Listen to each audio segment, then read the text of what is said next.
Breaking today, Prince Harry's courtroom dramas are set to cost him £1.5 million as his biographer and our Royal Mastermind Angela Levin reports that the Duke is in a total mess financially as he continues with these spurious examples of lawfare.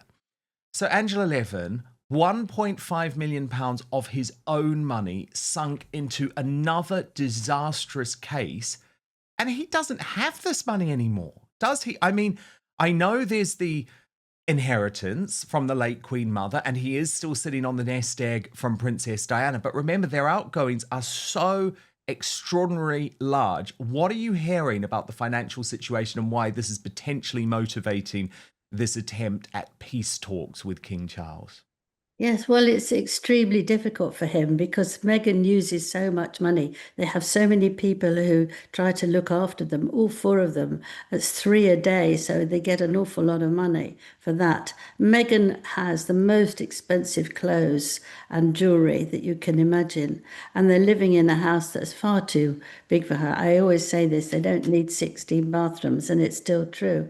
You have to live according to how you can manage. And so he thought he would win. He still thinks, I'm a prince. They listen to me. You can see that in many things he says. He goes off and he still expects to get the same reaction as he had when he was a prince. Well, he is by name, but it's no longer.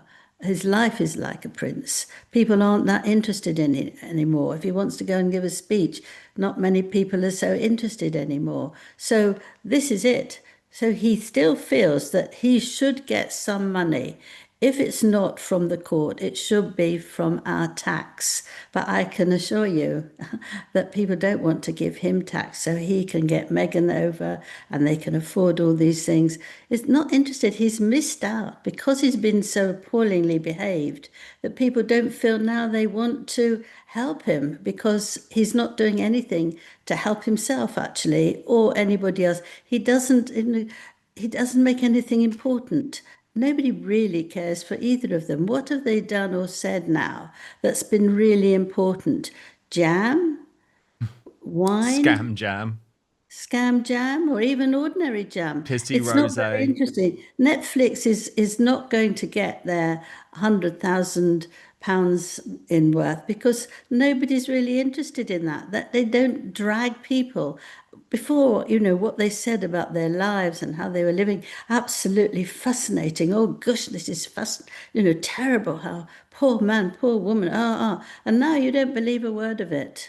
Quite right too. Even Meghan's mother's gone off because she doesn't like her moaning and groaning anymore. So they've got nothing to offer. And he's got to try and get the money somehow. And that is to go through the courts. But this time, the judge has caught up with him.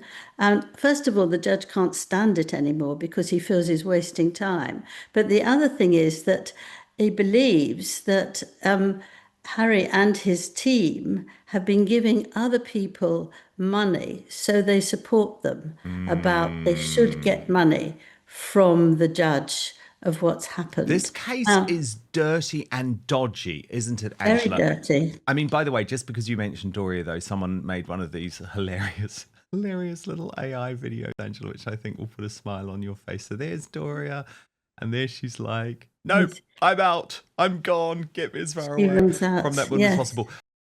If you're enjoying what we're doing here on Outspoken, please consider joining our thriving community over on Substack, www.outspoken.live. You can sign up completely for free, but Substack is so important to me. It is a free speech platform. It protects me from big tech cancellation. Plus, you get to communicate directly with me. Head on over www.outspoken.live, enter your email address, and sign up today.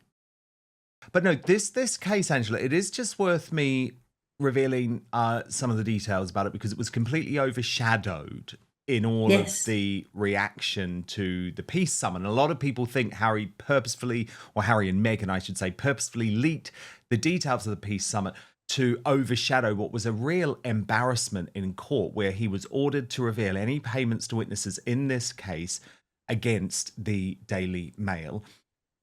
And the details are extraordinary, Angela, absolutely extraordinary. So he has been ordered to reveal to the High Court any payments or inducements made in return for evidence in his claim against the Daily Mail. Associated Newspapers, the publisher that owns the Mail, is accused of carrying out or commissioning unlawful activities such as hiring private investigators to place listening devices inside cars, blagging private records, burglaries to order, and accessing and recording private phone conversations. The publisher denies the allegations made by a group of high-profile public figures, including the Duke, Baroness Lawrence, Elizabeth Hurley, Sir Elton John, Sadie Frost, and Simon Hughes. Instead, they claim that incentives were offered or paid by researchers working for the claimant's legal team, including a £5,000 a month deal with a private investigator called Gavin Burrows. In a ruling, Mr. Justice Snicklen criticised the inconsistent and incoherent approach made by the claimants to providing such evidence, declaring their explanations unconvincing. He said there were serious questions to be answered about the status of the claimant's research team, particularly the documents they held, and whether there had been adequate disclosure.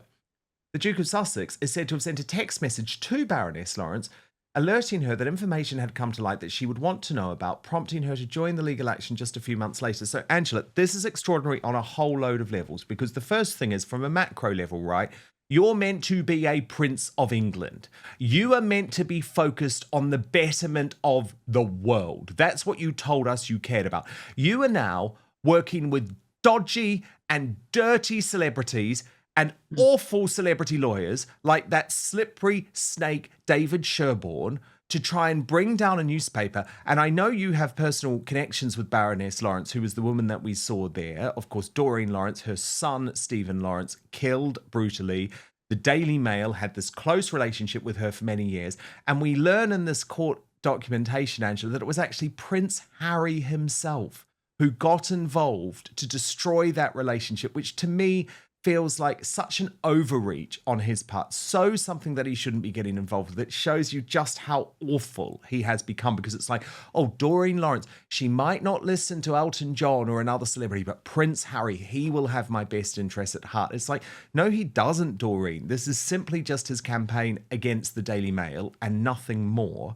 But Angela, the judge is also horrified that so much of this documentation has actually gone missing again, which seems to be a common theme with Prince Harry. Like, do you remember all of those messages between him and his ghostwriter, J.D. Moore-Ringer, of Spare were just miraculously deleted, and the judge was very disappointed about this. So it's like, Harry, what are you doing?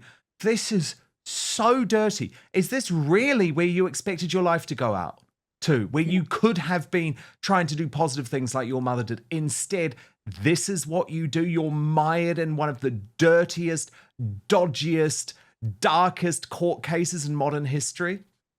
Yes. Well, I mean, when you hear that somebody's giving money to keep somebody quiet, so that they agree that they will say what they want, what Harry wants them to say.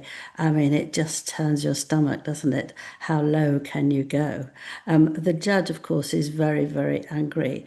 And you can hear from the sentences he said that he might just get rid of them all in one sweep unless they provide all this and how much each person has been given money to help them out to say what they don't necessarily want to say, but what Harry wants to say them, and sweep them out, which will be so shameful, so shameful. I mean, I was on the Mail and I know all that family very well, and I interviewed them several times, and the Mail was wonderful to them and helped in every possible way, and bravely put the photos of the people they thought had killed her son on the front cover, knowing that they could have been put into prison for doing so. They worked really hard. And then she just suddenly turned.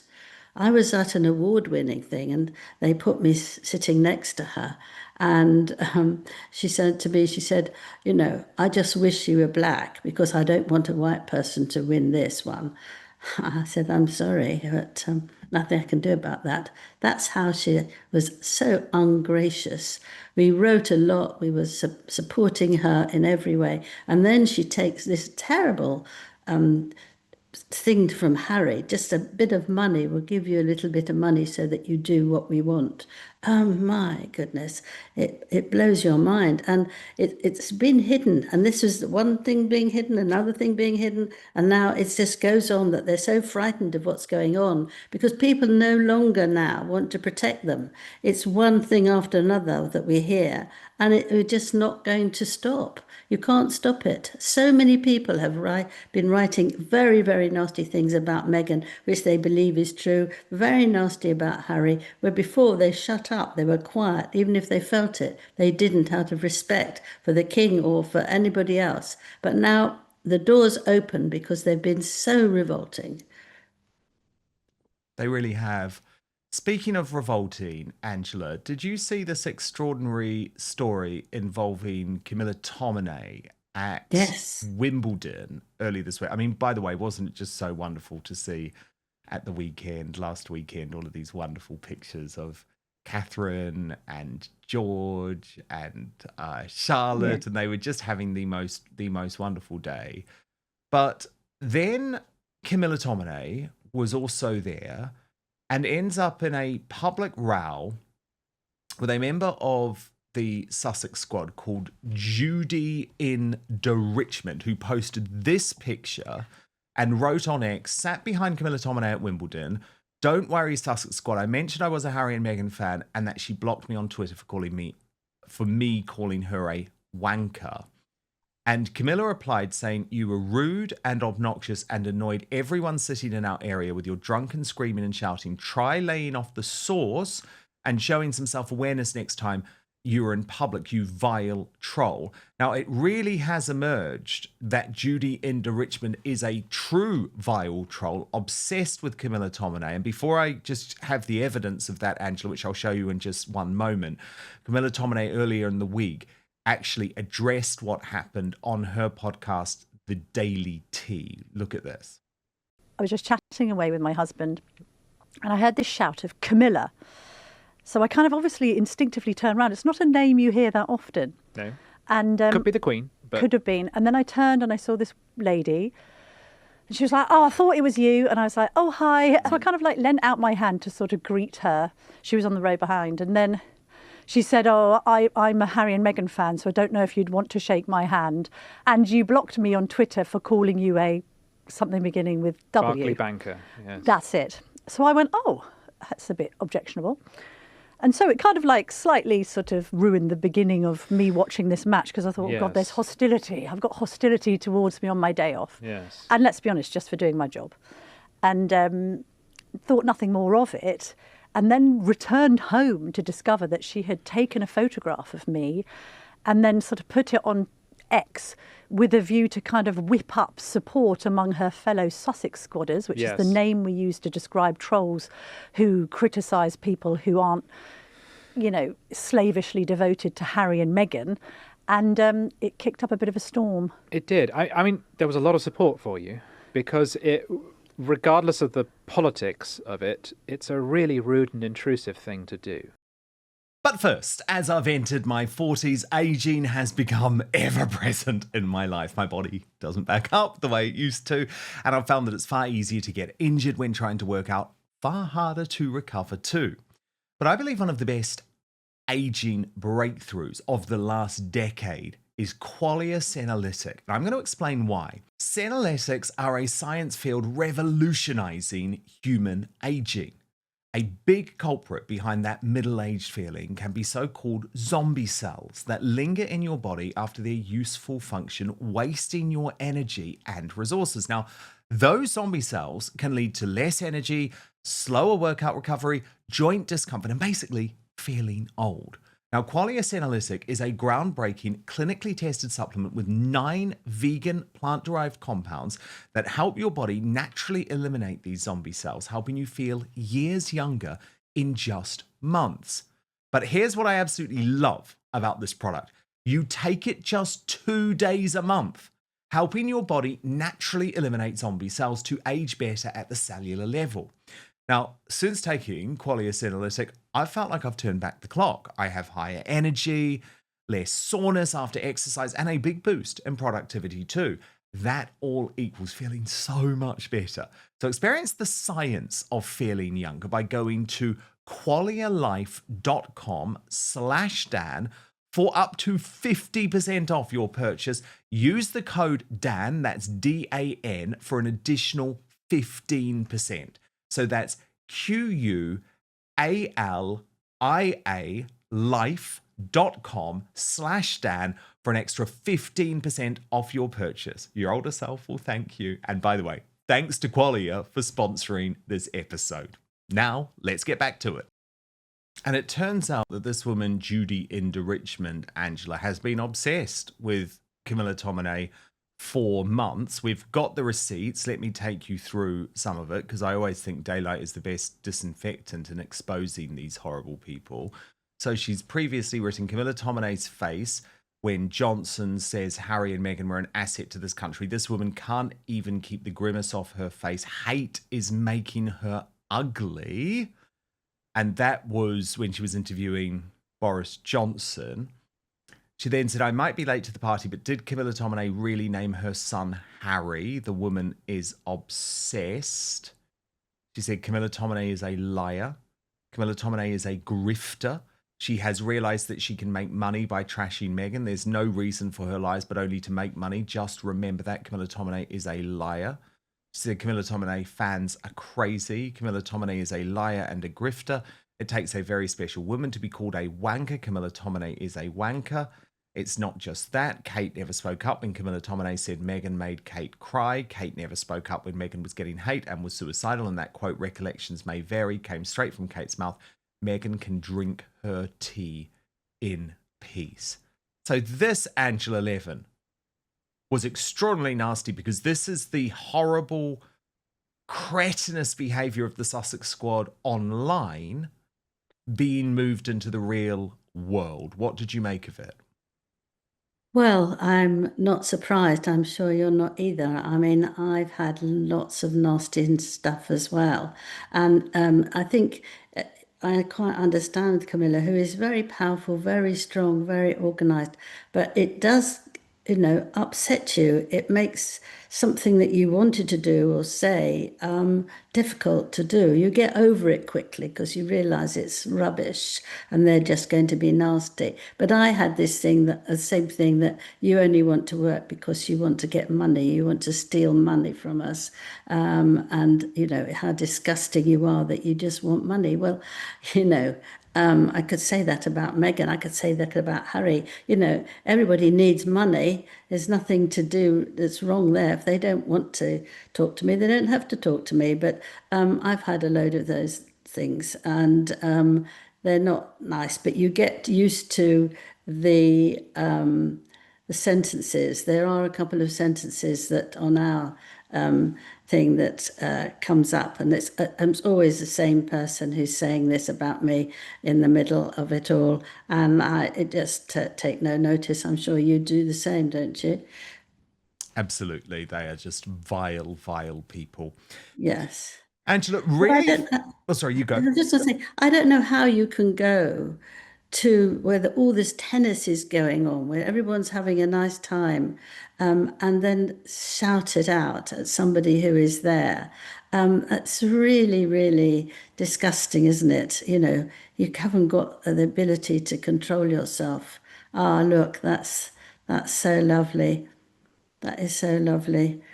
It was so sweet, but I have to say that Charlotte has actually now grown up. It's a very important outing, because she had a famous clothes maker giving her, this is her first dress, Givenchy, very expensive, very important. And she's got a dress that is a midi dress, so it's just a bit lower. She used to have a little girl's dress. Now she's got a proper dress. And if you look at her nails, they're pink. Now, the late Queen wouldn't let any of her staff have nail polish on, and if they did, it had to be just white or very, very pale. So she's, I'm sure Catherine allowed her to do this, is creating a new view of people's hands, that she's got very pink hands, and the two of them with their and Flans would go to each other and blow the what was it? This. The fan, it was lovely. No, it was Blow very. the fan. And it was lovely. And you see, they adore each other and they have a lot of laugh. And I think that thing there was how much longer, because it was just before the end. And I thought she'd had enough. But she went down and she was chatting very nice. She loves it. She smiles, she curtsies, she shakes hands. I mean, she's a special girl, this one. I mean, they're all lovely, but she's actually got an extra quality. There we are. You can see the pink on her fingernails. Woohoo! Clever girl. No, I have a feeling, Angela, this is going to be someone who could be almost like the Princess Anne. You know, she probably will be the Princess Royal one day, Yes. and I could see her being that sort of stoic, duty first type character for the rest of her life, even though she's so young. It very much feels that way. Angela, She's I done did that all want. the time. Yeah. Yes, at various funerals and things like that, or when there's an outing, she tells them all off unless they're not sitting up properly. Exactly. Stop it. Exactly. And No, she's she's very got the much. Princess Anne in her. Honestly, I'm convinced. Yes. I'm convinced she Yes, has her it's very funny. auntie's way in her. Yes. Now, Angela, the big historic royal story of the week that really exploded was about Sophie, the Duchess of Edinburgh, versus Princess Diana. It's as a result of this bombshell book publication.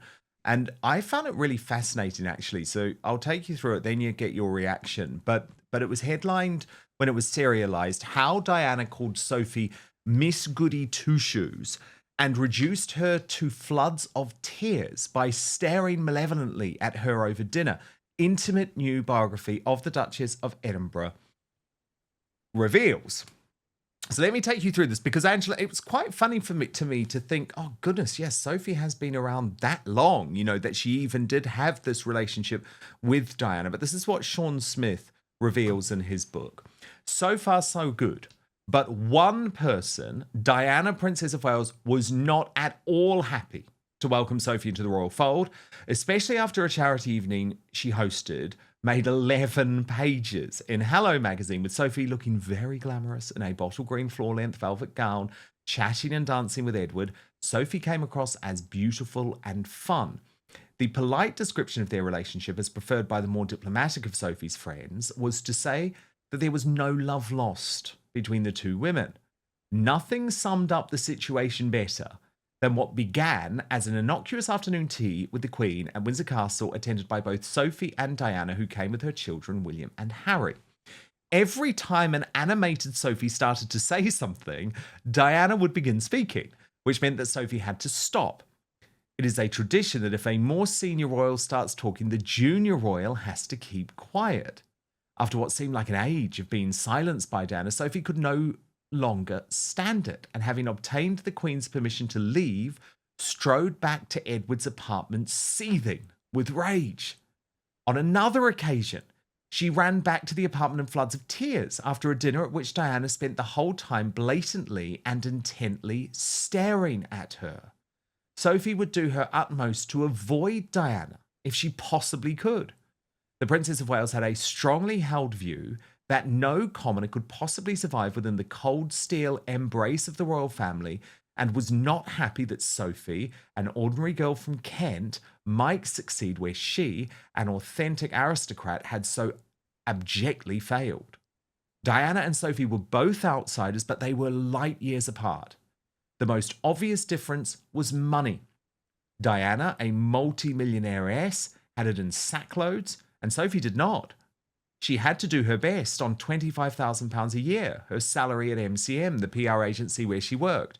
Diana would spend 6 times that per annum on clothes alone.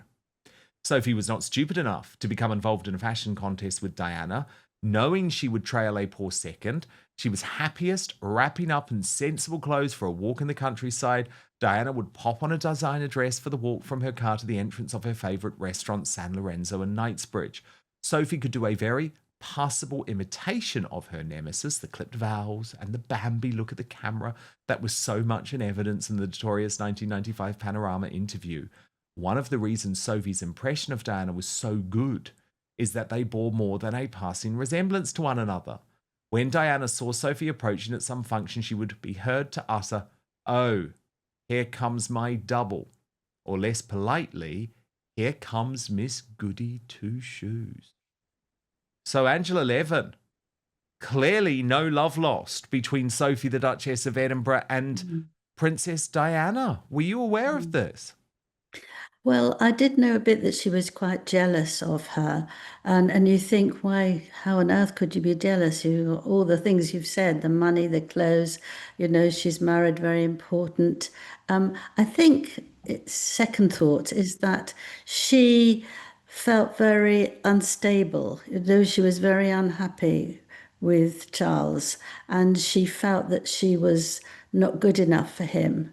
And that meant that she had to try and prove that she was worth less. She didn't want to prove that she was worthless. She wanted to prove that she was worth something. So she wanted to keep her quiet, and she was jealous. There's no reason to be jealous. If you've got somebody who's on £25,000 a year work, and she's got many pounds, millions of pounds, you don't really think that matters. But actually, if someone's got no confidence in themselves, they can feel that they're jealous of someone else. And the other thing that's quite interesting that she didn't like was that the Queen liked her very much, but she said it in a very odd way. The Queen said, she's very, very nice girl. You hardly hear her say anything. She's so quiet, you see. People did take that wrongly, but the Queen didn't want all the noise that was going on, all the fighting and the arguing. She was very quiet. She didn't speak when she shouldn't. And I think that they became very, very close together. She felt that she was her daughter, really. The Queen loved her so much, and they went to church together, all those things.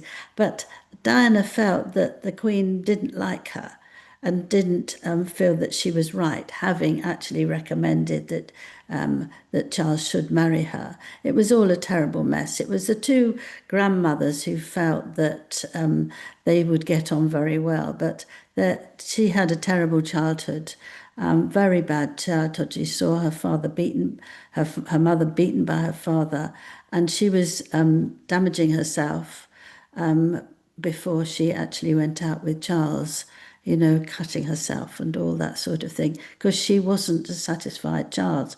And I think this is what came out, because stunningly beautiful as she was, she didn't have what she needed so that people would really like her and feel comfortable with her. But she was a lovely woman, and she did a great deal of good and was wonderful with people who were in very difficult situations. She could be helpful, marvellously helpful in hospitals and children and things like that. But if someone looked a bit like her or could do very similar things, then she got very angry, I think, and nervous.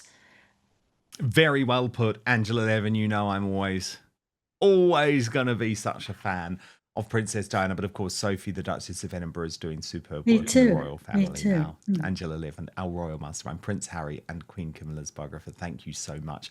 And if you do want first access to the Royal Uncancelled After Show every Monday to Friday here on Outspoken, you'll get it advertiser free. You'll get it before anyone else. You can watch it either live or on demand. Then please do sign up to the monthly paid subscription. www.outspoken.live is the address. By the way, Substack is a free speech platform. It protects me from big tech cancellation. It protects me from lawfare. And you can also communicate with me directly on there. We are such a community. www.outspoken.live. Thank you so much. Thank you so much for watching Dan Wootton Outspoken. Please click on my face just to the bottom left to subscribe to this brand new independent news source, and turn on the notification bell so you'll be alerted to our brand new live shows, uncancelled interviews, and special royal episodes. Outspoken is also now available as a podcast, so you can listen to the show every weekday on the go wherever you are.